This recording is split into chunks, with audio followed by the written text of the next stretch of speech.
Les gens qui nous regardent d'Afrique, du Maghreb, d'Asie, d'Amérique latine, ils en ont marre de ce deux poids, deux mesures des gouvernements occidentaux.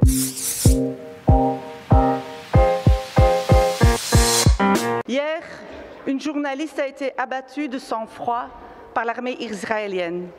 Je présente tout d'abord mes condoléances à sa famille. Elle a été abattue alors qu'elle portait clairement un gilet pare-balles écrit dessus « Presse ». Elle a reçu une balle dans la tête. Et Monsieur le ministre, ce que les peuples du monde se posent comme question, c'est qu'est-ce que nos gouvernements occidentaux vont faire contre Israël? Et ma crainte, mon pressentiment, Monsieur le ministre, c'est qu'une nouvelle fois, on ne va rien faire. Parce que quand il s'agit d'Israël, vous n'appelez jamais à un embargo sur leurs produits et leurs exportations. Quand il s'agit des décideurs israéliens, vous ne décidez pas de geler leurs comptes ou de prendre possession de leurs avoirs. Vous n'appelez pas à des sanctions à l'ONU.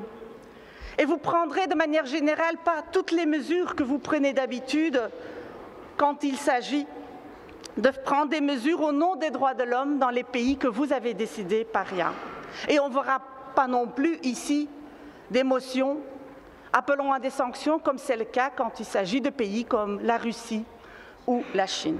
Et donc ma question à vous, Monsieur le ministre, c'est est-ce que vous allez prendre des sanctions contre Israël? La Belgique condamne avec la plus grande fermeté les récents attentats qui ont touché l'Israël. Monsieur le ministre, ce deux poids, deux mesures, je le trouve scandaleux.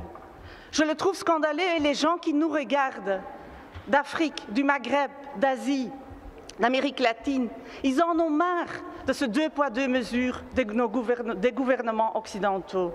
Parce que quand il s'agit d'ennemis ou de concurrents géostratégiques, là, on y va, on prend des sanctions, on est sévère.